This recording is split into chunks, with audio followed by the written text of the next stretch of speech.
जय हिंद साथियों, स्वागत है आप सभी का शाइन वाईटी क्लासेस में।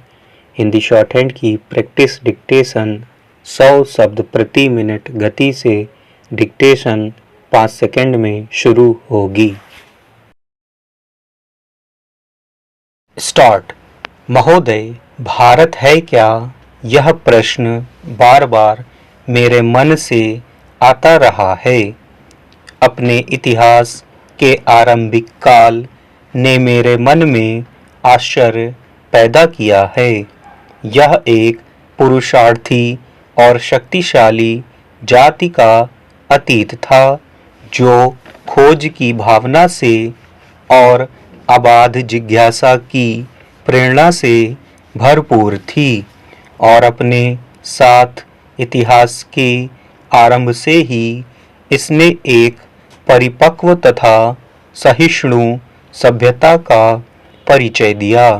जीवन और इसके आनंद तथा दायित्वों को स्वीकार करते हुए इसने हमेशा अनंत और असीम की ही खोज की।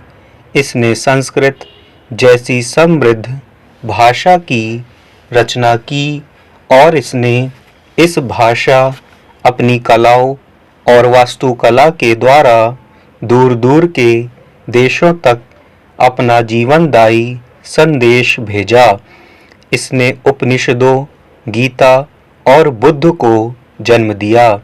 दुनिया की शायद ही किसी और भाषा ने किसी जाति के इतिहास में इतनी महत्वपूर्ण भूमिका निभाई हो, जितनी संस्कृत ने निभाई है। यह उच्चतम विचारों और कतिपय श्रेष्ठतम साहित्य की ही वाहक नहीं रही, बल्कि राजनीतिक विभाजन के बावजूद भारत को बांधने का सूत्र भी रही।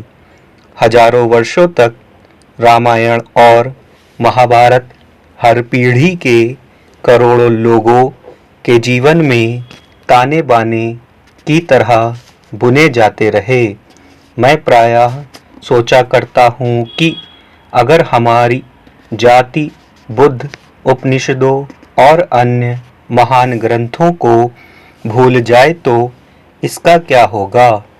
तो यह जड़ से उखड़ जाएगी और अपने मूल चरित्र को खो बैठेगी, जो प्राचीन काल से लेकर आज तक इसकी विशेषता रही है। भारत भारत ही नहीं रहेगा। धीरे धीरे पतन होने लगा। विचारों ने अपनी ताजगी खो दी और वे बासी पड़ गए।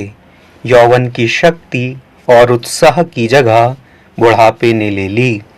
साहस और अध्यवसाय की जगह निर्जीव नित्यचर्या ने ले ली, और उदार तथा विश्वव्यापी दृष्टि जाति के टुकड़ों, संकीर्ण सामाजिक रीति रिवाजों और रस्मों में सीमित और बंद होकर रह गई। इसके बावजूद भारत उन छोटी छोटी धाराओं को आत्मसात करने में समर्थ रहा, जो मानवता के इस महासागर में आकर मिलती रही, और उसने उन विचारों को कभी नहीं भुलाया जो उसके उमंग भरे यौवन काल में उसे प्रेरित करते रहे। इसके बाद इस्लाम के आने पर और मुसलमानों के आक्रमणों से भारत पर बहुत प्रभाव पड़ा। इसके बाद पश्चिम की उपनिवेशवादी शक्तियाँ आईं, जिन्होंने भारत के सुगठित ताने बाने को अत्यधिक रूप से प्रभावित किया और उथल पुथल मचाई। साथ ही वे नए विचारों और औद्योगिक सभ्यता का भी प्रभाव लेकर आई, जो यूरोप में बढ़ती और फैलती जा रही थी। एक लंबे संघर्ष के बाद वह काल बीता और स्वतंत्रता आई, और अब हम स्वतंत्र होकर आने वाले युग के बारे में बीते युग के सारे बोझ को लेकर और कुछ अस्पष्ट से सपने लेकर जैसा भी भविष्य हम बनाना चाहते हैं उसका उत्साह लेकर भविष्य का सामना कर रहे हैं। इतिहास के हर काल के प्रतिनिधि हमारे बीच में उपस्थित हैं। हमारे देश में परमाणु विज्ञान और परमाणु शक्ति का विकास हुआ है। महोदय, अपने काल की भगदड़ और भ्रांति के इस काल में हम दोनों ओर मुंह किए खड़े हैं, भविष्य की ओर आगे बढ़ने के लिए भी और अतीत की ओर पीछे हटने के लिए भी, और दोनों ही हमें विरोधी दिशाओं में खींच रहे हैं।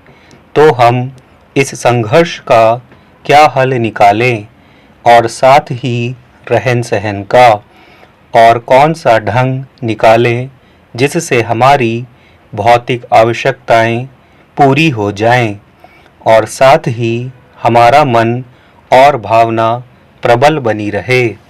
वे कौन से नए आदर्श या पुराने आदर्शों के बदले हुए स्वरूप हैं जिन्हें हम आज की दुनिया में स्वीकार करके अपने लोगों के सामने रख सकते हैं और हम लोगों को किस प्रकार जगाकर कर्म करने के लिए तैयार कर सकते हैं। फिलहाल हम लोग देश में पंचवर्षीय योजनाएं बनाने और अपनी जनता के जीवन स्तर को उठाने के भगीरथ प्रयत्न करने में व्यस्त हैं। आर्थिक प्रगति आवश्यक है और यह अन्य सभी प्रकार की प्रगति के लिए आवश्यक है, लेकिन हमारे मन में एक संदेह आ जाता है, क्या यही काफ़ी है या इसमें कुछ और भी जोड़ना होगा। कल्याणकारी राज्य एक अनुकरणीय आदर्श है, लेकिन यह भी कुछ नीरस सा पड़ जाता है। जो राज्य इस लक्ष्य को पा चुके हैं उनके यहाँ नई समस्याएं और कठिनाइयाँ सामने आ खड़ी हुई है जो केवल भौतिक प्रगति या यांत्रिक सभ्यता के बल पर नहीं सुलझाई जा सकती। चाहे धर्म आवश्यक हो या ना हो, किसी उच्च आदर्श में कुछ आस्था होना अपने जीवन को सार्थक करने और हमें बांधे रखने के लिए आवश्यक है। परिवर्तन अनिवार्य है, लेकिन निरंतरता भी आवश्यक है।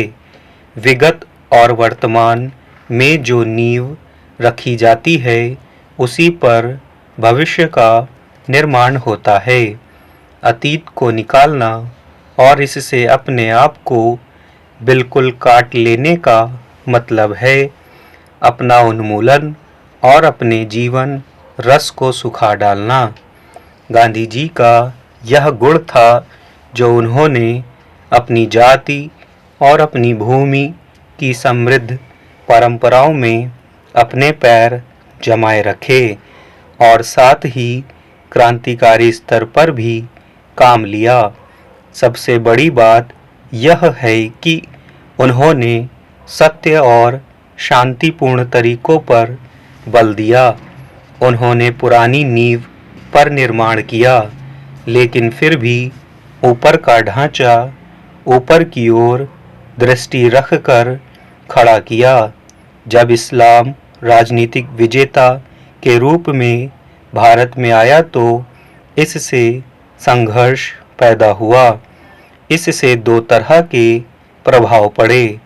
एक तरफ हिंदू समाज में अपने ही दायरे में और सिकुड़ जाने की प्रवृत्ति को प्रोत्साहन मिला और दूसरी तरफ एक नई हवा, नए आदर्श भी देश में आए जिनका पुनर्जीवनकारी प्रभाव हुआ। हिंदू समाज एक बंद प्रणाली बन चुका था। मुसलमान अपने साथ बाहर से अपनी एक और प्रणाली लेकर आए, तो इस प्रकार मध्य युग में भारत के सामने यह एक बड़ी भारी समस्या थी कि इन दोनों बंध प्रणालियों में, जिनकी अपनी अपनी जड़ें भी काफ़ी मजबूत थीं, किस तरह से स्वस्थ संबंध स्थापित करें। स्टॉप।